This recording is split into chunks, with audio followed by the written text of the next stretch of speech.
Hey guys, HuShang here. Welcome to another StarCraft 2 lesson. Today, we have a PvZ against Alkin, and we're playing Zerg. So we're going to be watching my perspective. This is a game against Skytoss. So, I see a lot of complaining about Skytoss, and I'm not going to say it's not justified. Maybe Void Rays are a little bit too good. It's possible. I will admit it. But I think there are a lot of things that Diamond and Master Zergs are doing horribly wrong. And I'm going to show you guys. I'm playing against 4600 or so. I don't know what that is. Master 3, Master 2, something like that. So I'm showing you guys a game against Skytoss, and I'm going to play totally defensive. I'm not going to be doing any attacks. I'm just going to let Protoss get away with whatever they want. And we're going to get to the end game and play from there. So, standard opening. This is actually my first game, I believe, playing Zerg in like a month. So, our macro is questionable. But, you know, we're... we gotta use the muscle memory. It's coming back slowly. So next couple weeks, or maybe just this week, we'll be doing some more Zerg guides. So if you've been wondering, where are the Zerg guides? Why is it only Terran guides the last couple weeks? Well, we're back. We're back with some Zerg stuff. So ZVP, I like to play a fast third hatch on 20 supply. Sometimes you'll find Protoss block this, but usually they don't, because if they don't, you can always sneak out some Zerglings. And so Protoss in this position is worried about you sneaking out like 8 Zerglings, and then they send their Adept out to scout, and you run in a killer pylon, and then you immediately win the game. So they're probably not going to block your third, which is why this is nice. You can just get it in early. And, you know, if you delay it, then they can see that you didn't make Zerglings and then go block it. So taking it earlier is actually kind of preventing that block a little bit, which is why I like it.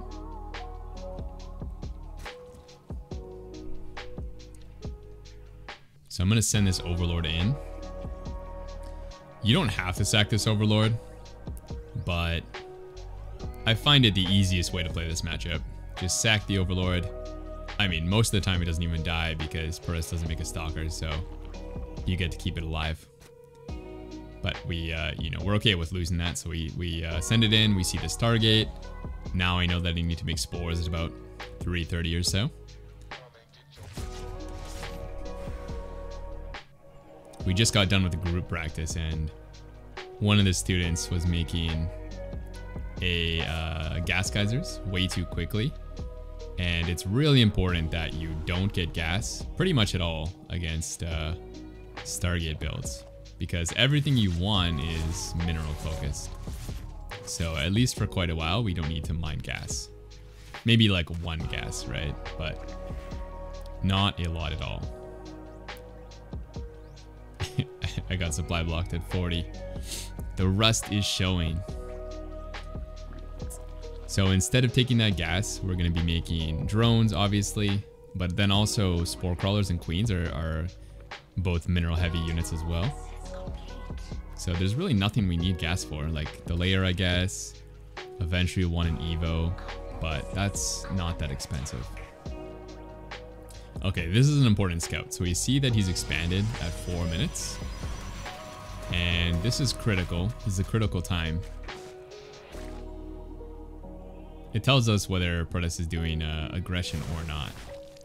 So you definitely want to be paying attention to that.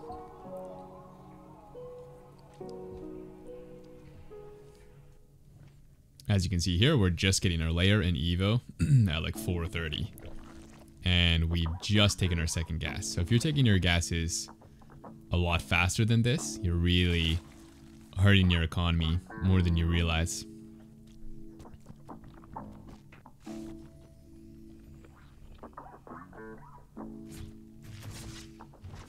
I could probably even delay these further. It might be more solid to get a 4th base here and keep droning.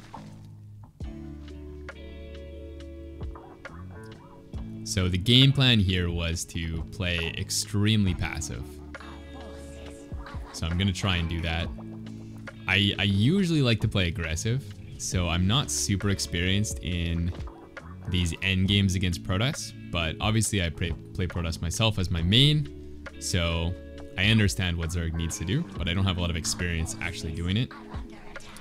However, I think a lot of you guys like to play slow and macro focused games, so I figure I'm gonna play some more games like this and just get you guys some replays where I show how to play. You can see all my overlords are getting sniped, which is pretty annoying. I should have went overlord speed earlier. My usual plan is to go overlord speed and then layer, and then the evo.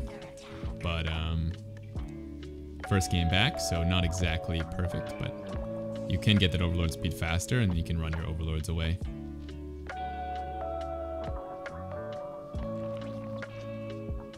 So we're running straight into the lurker tech. And we're gonna go up to like 80-ish workers, maybe a little bit higher for these macro games. We're not gonna put too much pressure on Protoss. So I see a lot of people, like the biggest mistake you can make is putting on a ton of pressure on Protoss and then feeling or thinking you can just transition into a macro game, and that's totally fine. But there's a lot of problems with that if you don't do damage. Like you can't really invest in like 50 hydras and then try to play a macro game, because you don't really want lots of hydras in the end game. They're not really an end game unit, they're more of a mid game unit. So you can see I'm making some hydras here, but it's not a lot because I'm going to want to turn all of those into lurkers.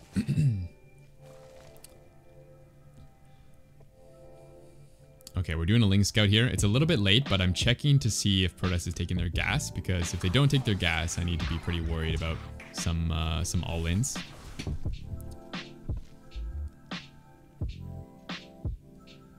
So I know Protoss is playing a macro game. We see that he's like setting up some cannons and stuff, so we can progress into the lurkers and then start securing our bases against Zealot run-bys. So I've got this base covered now with some spine crawlers. And I have the queens in the main base in case he goes for a war prism, as well as a spore. I am doing one thing I don't like here, which is getting the armor upgrade.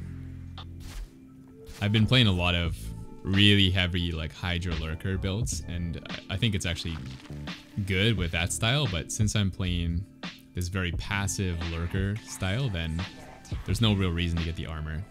So that's definitely a mistake. Sometimes your old habits die hard in this game when you try new strats. Much better, I think, would just be to skip the second Evo entirely, or I could go for melee upgrades.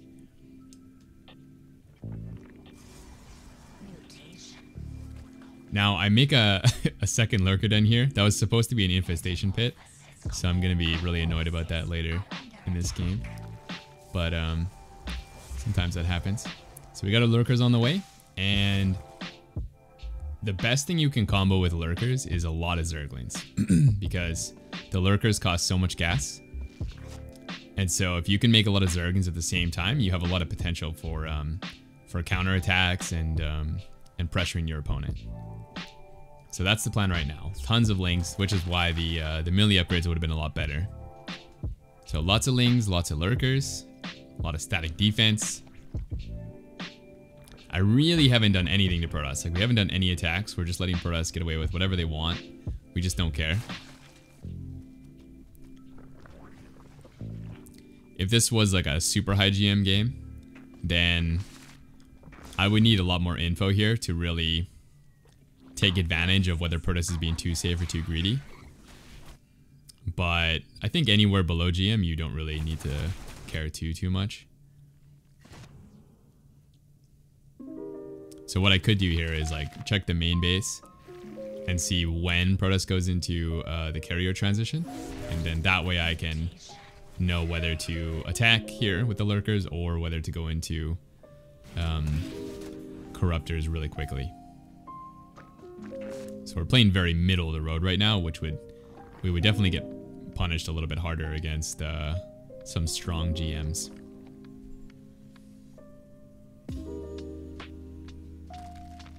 So now I'm gonna get the spires. If you check the production tab, you can see Protoss is already getting carriers and double upgrades, which means they're being too greedy in this game. So if I was able to pick up on that, I could definitely be attacking right now with the Lurker Ling, and I'm pretty sure Protoss would just die actually. So he's getting away with a lot of greed, which I think is actually really good for teaching you guys, because that means we're actually behind right now. Not a huge amount, but somewhat. So I'm trying to find some holes with these Lings. A lot of Protoss use the All Army hotkey. Well, a lot of players in general use the All Army hotkey, so they might move the unit out of their wall. So that's what I was looking for there, just to see if I could run into their natural and then immediately kill like 20 workers and essentially win the game. But he did have a unit there, so so we were blocked. But that's not going to stop me from trying again. So we're just going to kill this adept this time. And he misses his warp in, so I get a sneak in here. And I'm just going to go after a bunch of probes. My dog's probably going to start whining in a second.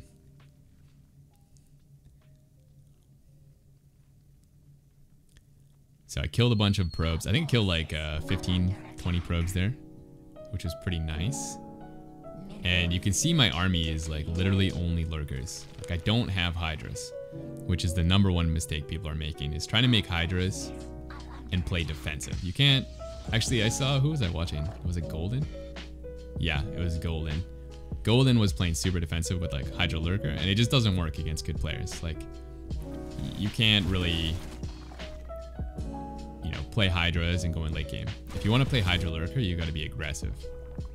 And if you want to transition into late game, you got to get rid of those Hydras, because they're just not as good as the other options, like Vipers and Corruptors and maybe Ultra, all these types of units, the higher tier units. So you really don't want to be stuck on a Hydra comp for too long.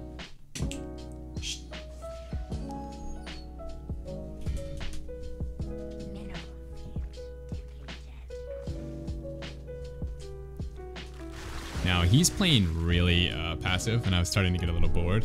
So I figured we'd do some Baneling run-bys here, see what we can get done. This ties in again to the Lings, utilizing these Lings. Once you get the adrenal glands especially, you can do a lot of mass Ling attacks, and it's actually really, really powerful. Even like Cannon Shield Battery isn't really going to hold the mass Ling very well once you get adrenal in 3-3. So Protoss oftentimes has to leave like Storm plus Archons over there against Lings, and it really allows you to break some Protosses pretty easily. You can see here he's falling apart and kind of panicking and going for a push. And I made a bunch of spores, so we're utilizing that as kind of our way to stabilize as we replace these Lings. I could have probably made some more too, like especially at that 6th base. Just had these a little more forward. But I didn't do that, so because of that, I'm just going to give up the base. I mean, it's just like 300 minerals, it's not a big deal. And while he's out of position, I'm just going to go for a counterattack. So this is allowing me to get my lurkers into a nice position on his 4th base, which is like one of his last mining bases. And now he's got to come home. I can bring the corruptors in. I don't have my full army here, and actually, let me pause. So right now, he's at about the same supply as me. He was a little bit higher, actually, a couple seconds ago. He was up like 10, I think, or 20. And I don't have all my corruptors. I thought I did, but I'm missing about 10. So during this fight, keep in mind that I have less supply than him. So his army's kind of split up right now, so I'm just picking off these Void Rays. which are the units that do the most damage. Against the corruptors, at least. Carriers are actually super terrible against corruptors. So once it's corruptor only, you can trade really efficiently. Now I'm going to pull back. So we traded quite a bit. I don't want to keep pushing here because I'm trying to replace the corruptors. I think even here, just like not retreating fully is actually a big mistake. So he does trade pretty well right here. I should have backed up further and just let all my corruptors come out. And on top of that, I didn't put too many spines on this space, so that's becoming a bit annoying. I probably should have spined this space as well so that he couldn't do this, or pulled the lurkers back earlier to defend. So it's getting a little sketchy, but once we replace his corruptor, you can see that he's on a pretty low drone count. We should be able to clean up that impossible to kill Skytoss army.